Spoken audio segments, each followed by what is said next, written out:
As I sit here putting on the final finishing coat to my first ever bowl I turned on my lathe, I'm going to just tell you the story about Brent's bowl.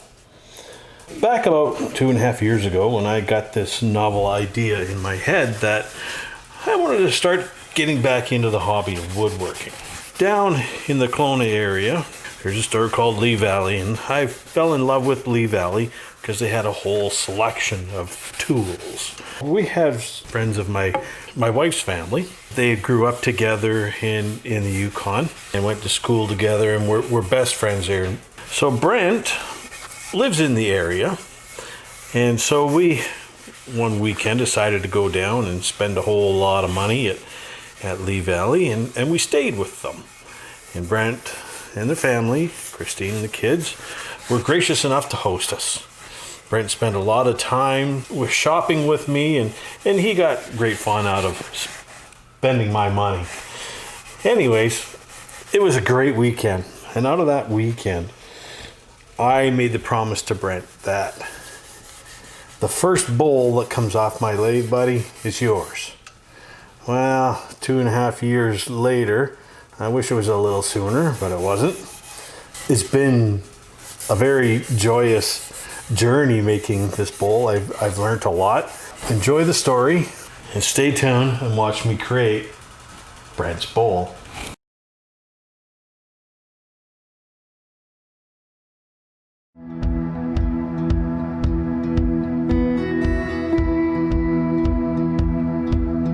I have a piece of Purple Heart stashed away. Not just any piece of Purple Heart.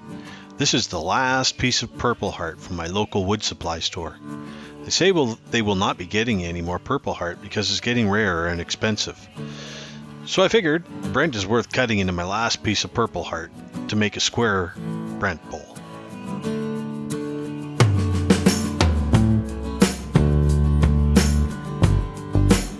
No turning back now. Cutting into my 8/4 Purple Heart to create a square cutoff for the square bowl. Marking the center was simple, with the piece being square. Corner to corner marks through the center to locate where the worm screw and the tailstock would be located. I had one problem when I test fitted the piece on the lathe.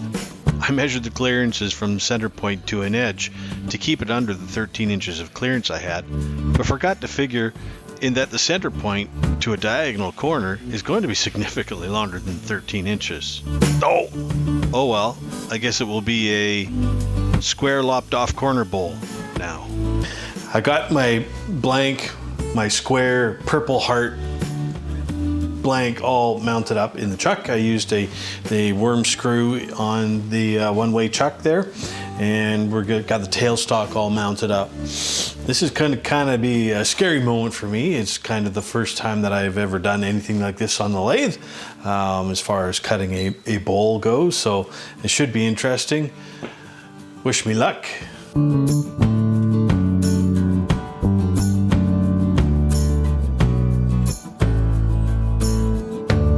I'm using my large Henry Taylor bowl gouge with the Rikon MIDI lathe turned to about 1600 RPM to shape the bottom of the bowl.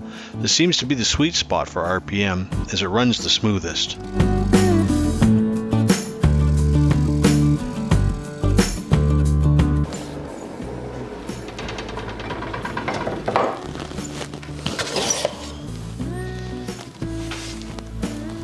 Oh, this is going to be fun. Coming down quite nicely. A little bit of chip out on the edges. The whole idea is I'm working the underside of the bowl now, so that I'm going to cut a tenon so I can turn it around and mount it and cut the inside of the bowl. Well, I'm definitely making progress. I've been using my 1/2 inch bowl gouge just primarily to gouge out the back area there. I started on the tenon, that will be the area where it's going to get held in the jaw clamp after I turn it around, but the tailstock's in the way, so I'm not going to complete that yet until I remove the tailstock, and I'm not going to remove the tailstock until I get it balanced a little bit better. I trust the worm screw and the jaw clamp, just not 100%. In the future, maybe I will. Update number 2, 3, update something. So this is about learning with Dan. I'm by no means an expert at doing this, so do or don't listen to me. But I've got having a little bit of an issue and a little bit of a problem right now. As I'm carving out the bottom of the bowl here, my bowl gouge that I'm using is starting to catch. So I had to be really careful with the angle on it because what was happening is this curve right in here is getting so tight that the edges are starting to catch. So I have to be really, really careful with the angle and whatnot. I'm almost there where I want to be. My two little lines that I drew on here, I'm going to adjust my tool rest, and see if perhaps I can go just a little bit more, but I think I'm on the ragged edge of getting a catch, so not much more.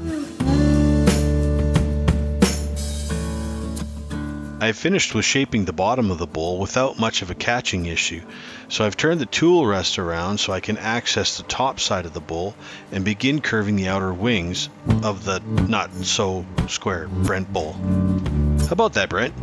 You've gone from being square Brent to not so square Brent.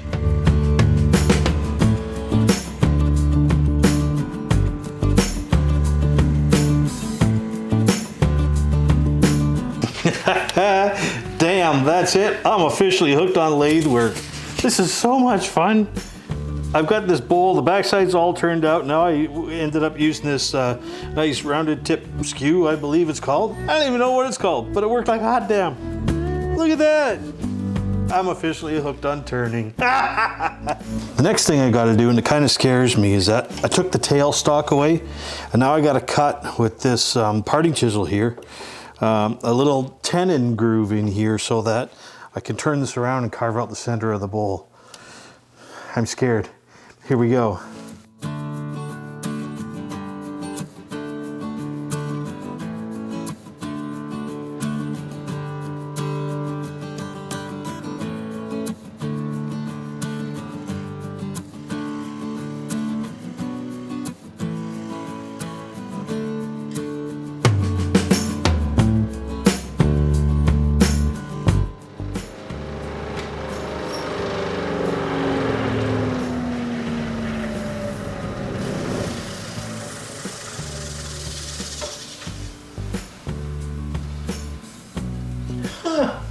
I think I did pretty good.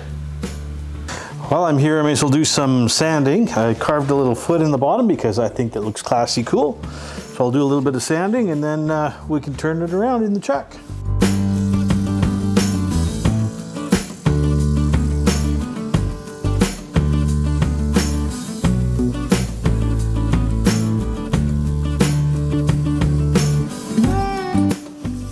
That's the most exciting part about wood turning, is that you don't move the sandpaper. It sands all by itself. Man, I'm so excited for that. Ooh, smooth. Here we go with my biggest bowl gouge. We've got the bowl turned around. It's clamped in the truck now. It's good and sturdy. I run it up. It seems all balanced. Let's carve away.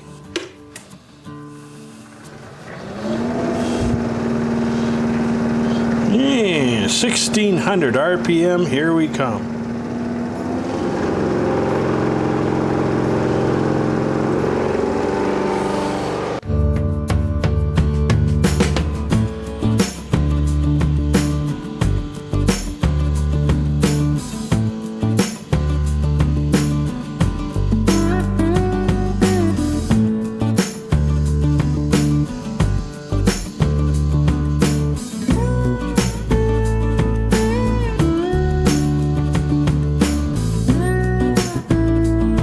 We started to get a shit ton of catches, and I'm not quite exactly sure. Oh, sorry, can't say that. Sorry, YouTube, I swore again. I think it's because of the large diameter of the thing and the tight diameter of the curve in there.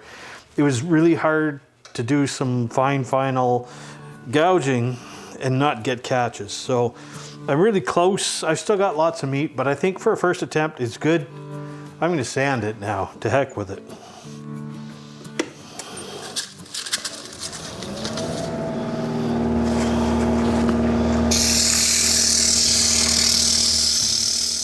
Hey, here we are, another day, another dollar. Got this bowl almost turned, had a few issues with it. Number one issue, I was not not happy with the shape of it.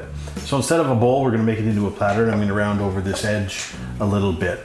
The other thing that I was none too very impressed with, yes, I said none too very, how old am I? Dust collection.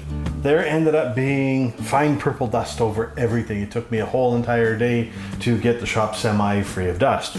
So I have ordered some dust collection stuff from Rockler and somewhere else. Anyways, in the meantime, I've jury-rigged a dust collection system. So my shop vac is now hooked up to a floor sweeper, which is clamped and clamped and clamped.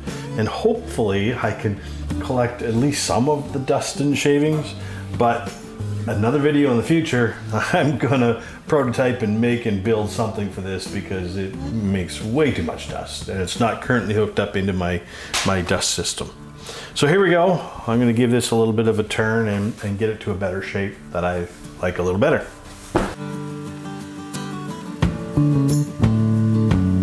Well, looky there. Most of the dust going down the pipe.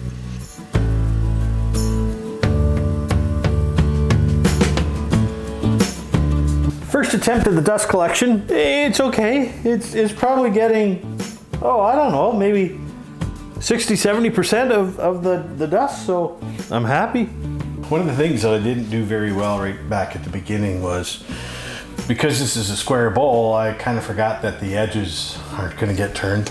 So I got a couple of rough edges here that I got to take the Rotex sander to, just to clean them up a little bit. What I'm going to do is, I think it's a pretty good idea, is actually lock the spindle in place so it's a good holding platform, and I should be able to sand that up lickety split and use my vacuum system to help collect some of the fine dust.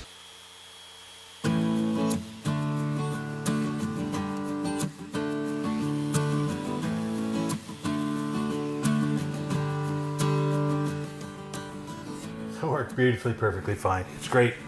Bowl platter, Brent's platter, is all sanded now. It's all ready to go. Went up through, actually took out a couple of divots with 50 grit, 80 grit, 150, and finished it in 220 grit. We're gonna give it a quick wipe down with some acetone just to remove that dust and bring the grain up and whatnot. And then I want to make sure this bowl is food safe. So we're going to use a couple of things. The Terra Nova Natural Oil by circa 1850. Again, just a completely natural, non-toxic product. And then after that dries for about 15 minutes, we can buff it up a little bit. We're going to use the Clampham's Beeswax, which again is another natural solid bowl product that you can put on, buff up, and it's food safe. Just a quick wipe. Dries really, really quickly. I'm going to try running the lathe as pretty much as slow as I can. Right now we got 210 RPM, which is the lowest range that my lathe will run in. And let's see what we can do.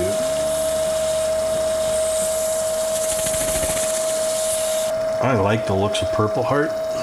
One of my favorite woods as far as color and grain. All the rest of that happy stuff. Knuckle buster. It's looking kind of interesting. The end grain really sucks it up. Of course, some for the backside.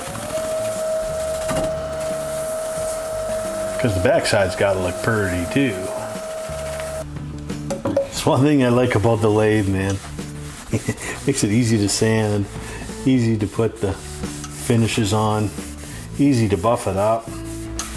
Although we all love putting the finish on because we get to see our final product. Let's let that dry a while. We'll be back. The Clampham's Beeswax, the salad bowl finish, is the last coat I'm putting on this bowl. It's looking pretty good. I like it. Here it is. Brent's bowl. Or platter.